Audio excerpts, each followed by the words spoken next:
Hi guys, welcome to my video where I'm going to answer some deep questions about me and my thoughts on things. It's a get to know me sort of video. Okay, let's get on with it. This is a really long clip. Maybe I'll shorten it. I don't know.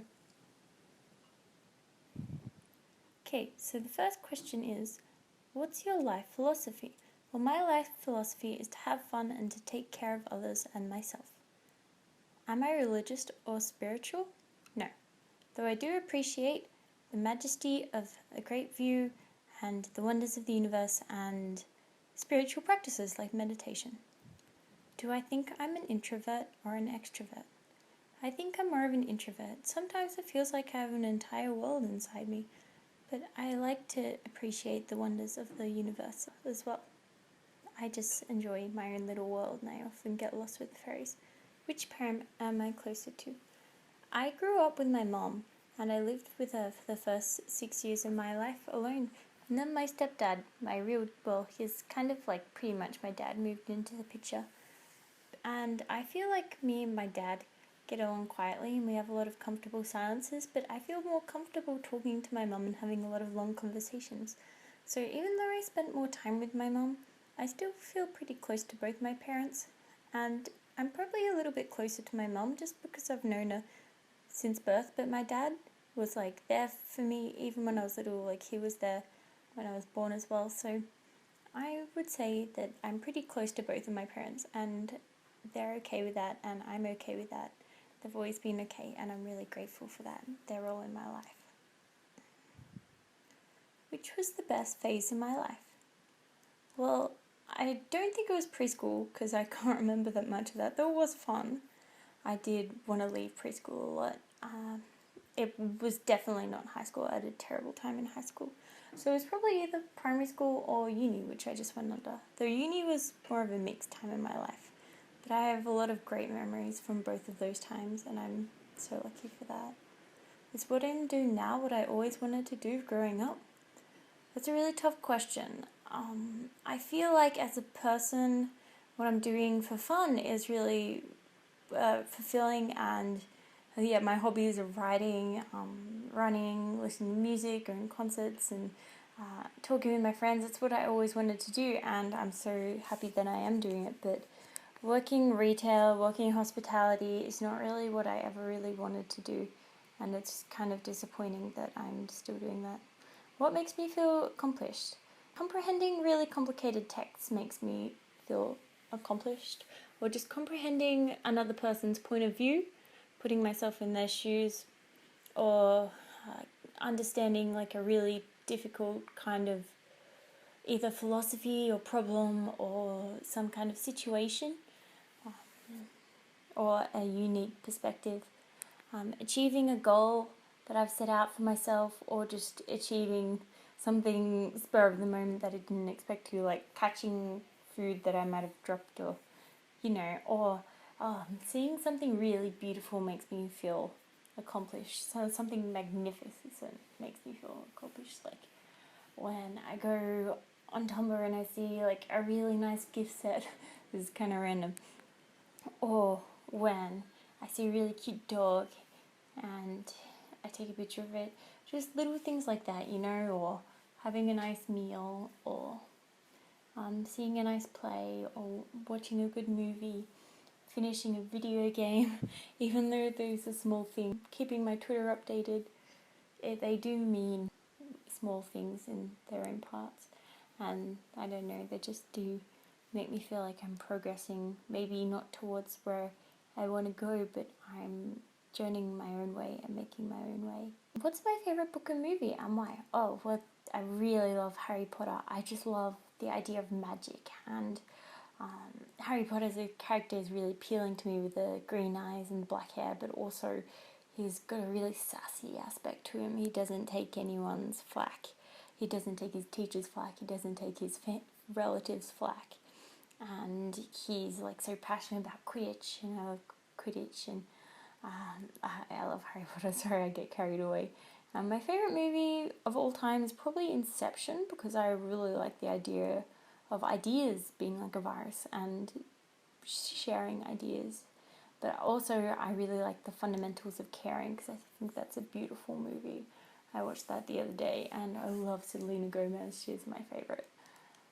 Because she's a beautiful girl, but she's also a really interesting person. Like, I was watching James Corden couple karaoke with Selena Gomez. Just a bit of a shout out there. I don't think he's going to shout me out back. Just a feeling I've got. And Selena Gomez and that, she takes ginger shots. It's great. And I just feel like we would be really good friends. I feel like me and Selena would click. And I'm a big fan of her music. I'm not sure if you read her music or how her music thing works, but I just, I like Selena. What's the relationship deal breaker?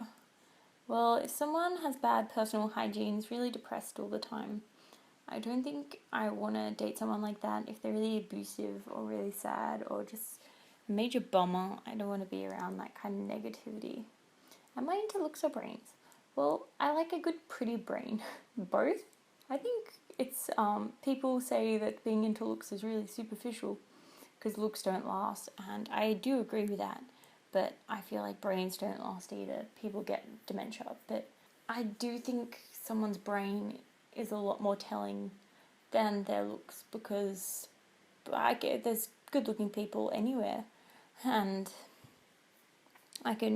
they get to a point where it's like, do I really love someone because of a genetic lottery that they might have won, or do I care about someone because they have worked on themselves to accomplish something? And I know you can work on your looks as well, and people do that with makeup, with lifestyle choices like exercise, but I feel like brains, there's just something about someone who really wants to learn that's really appealing.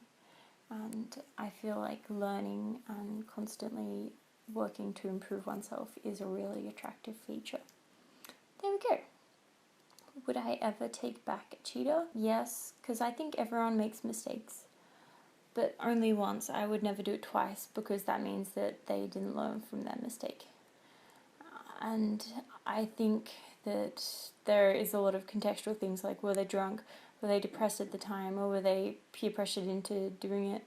And maybe it's like their ex and they've got history, and you never know why someone's cheating. Or maybe they're cheating to make you feel jealous. I just really want to know why they're cheating or what stage in the relationship they're cheating. Because I mean, if you're just starting off, and maybe like people start off dating and maybe they're dating someone else, but once you're established in a relationship, maybe if it was early, I could understand if there was like a bit of drama with the ex, and I really would want to know why before I consider taking them back into my life. How do I feel about sharing passwords with my partner? I feel good about that. I feel like passwords are a pretty small display of trust. I think there's much more worried things. I mean, maybe if it was the password to my bank account, I'd feel awkward about it, but I mean, why shouldn't I trust my partner? What's the worst that they can do? Like, put something rude on my Facebook? I feel like trust is essential in a relationship. If I don't have trust, like, what's the point in dating them? When's a person ready for marriage? I think when their age is high enough, when they're like 18 or 19, and when they're emotionally mature and they're ready to commit, and both people are ready to commit. And I think, how do you judge someone's maturity, for instance? I think their family or their friends. I know sometimes family can be a bit backwards, but you can usually tell someone's maturity by their interests or the way they treat others. And if both people have, seen each other for a while, I think that means they're probably ready to commit. What kind of parent would I be? I feel like I'd be a parent a lot like my mom was to me. So I would encourage kind of studying, and I would encourage physical activity and sports. My mom made me play a different sport every single year as a kid. I would encourage learning an instrument. I think that's a really useful skill. And eating healthy if I could. And also being a kind person. I'm worried I would be a bit strict or a bit laissez-faire and off with the fairies, because I am a bit like that sometimes. But I like to think I'd make a good parent. if I really tried, but it's hard enough dealing with my own problems at the moment. Who can I talk to about anything? Well, I feel like I can always talk to my mom and my sister and my best friend about that. My sister's my stepsister. I can't talk to all of them about everything, but I feel like I could talk to each of them about different things. And if I couldn't talk to any of them, then I could always talk to someone on the internet. Or I could always talk to myself and then delete it later. I'd probably talk to myself if it was something horrible, because I don't really want to talk to my mum or my sister about anything and really negative or that might upset them. I would only ask them for advice if I was unsure. Do I stay friends with my exes? I try, but I usually don't succeed because there's usually too many lingering feelings, and then it gets awkward when you start dating someone else. Have I ever lost someone close to me? No, I'm really lucky like that. Except I did lose my dogs and my grandparents. That's fairly normal, but it does still hurt a bit. Yeah. If I'm in a bad mood, do I want to be left alone or talk to someone else?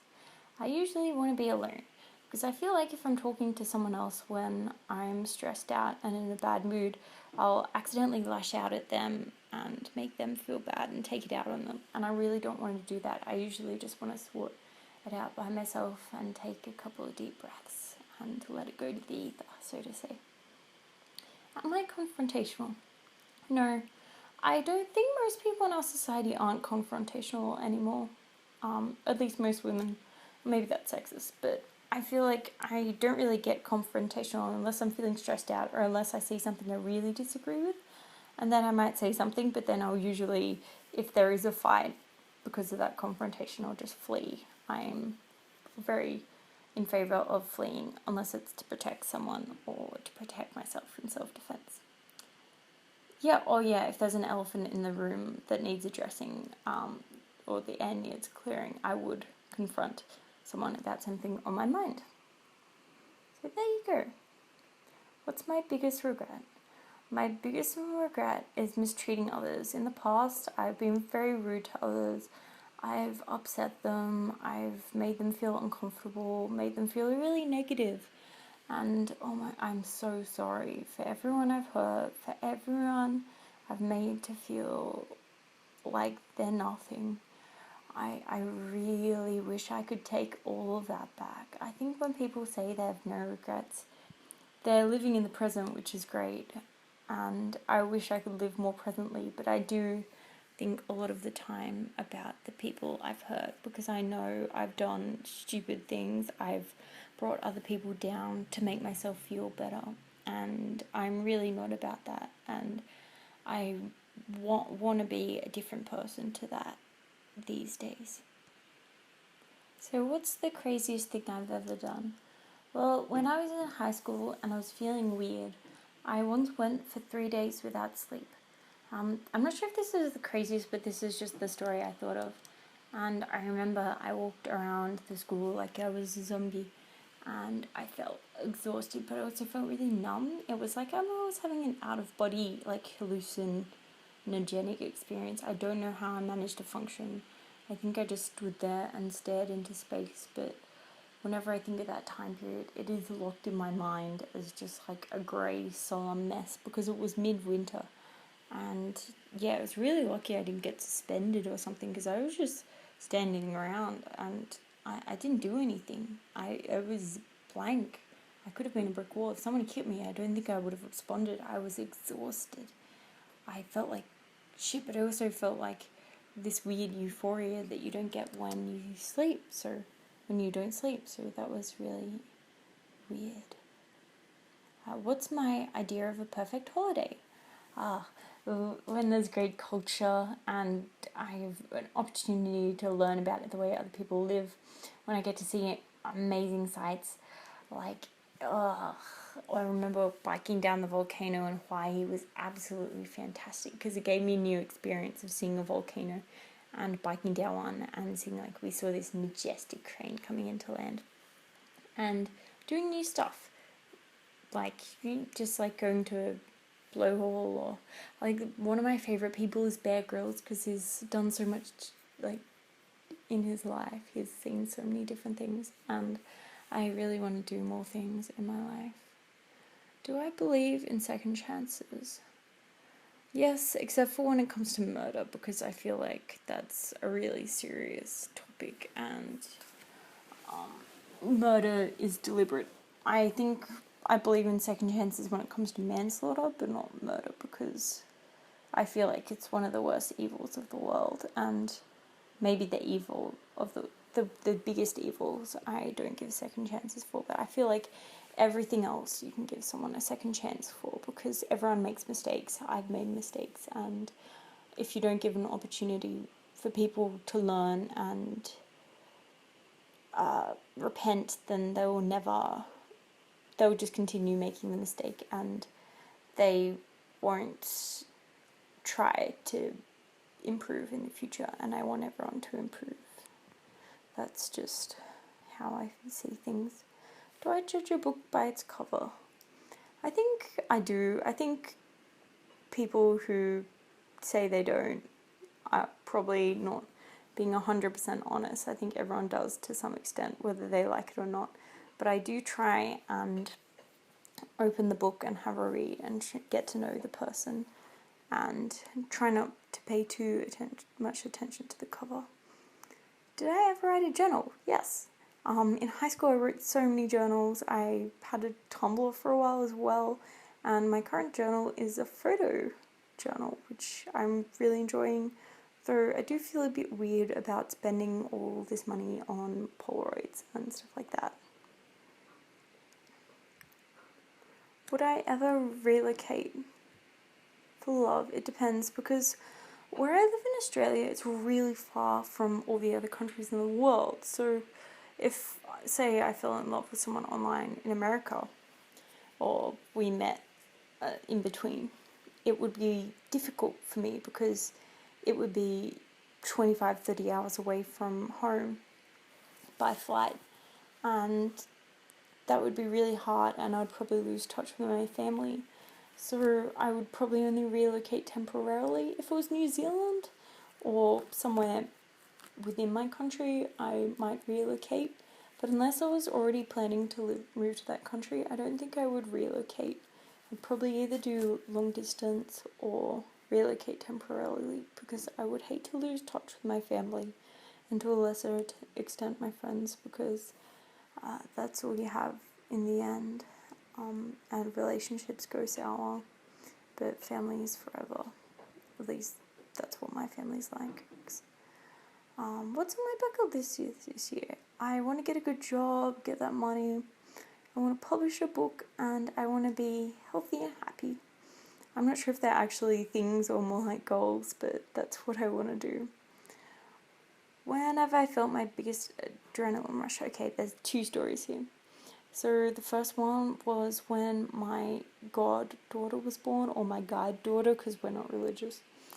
And I was so happy when she was born, and when they announced me to be the guide parent. It sounds so lame, I know. But I was just so proud of my stepbrother and his wife, and I was just so over the moon that she was born. I was really happy.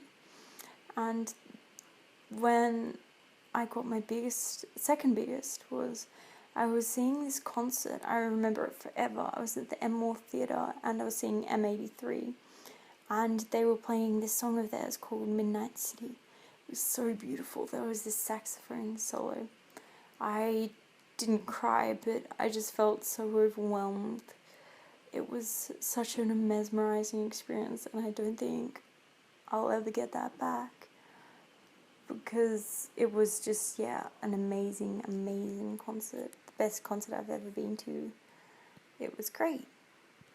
What's the one thing I would change about myself?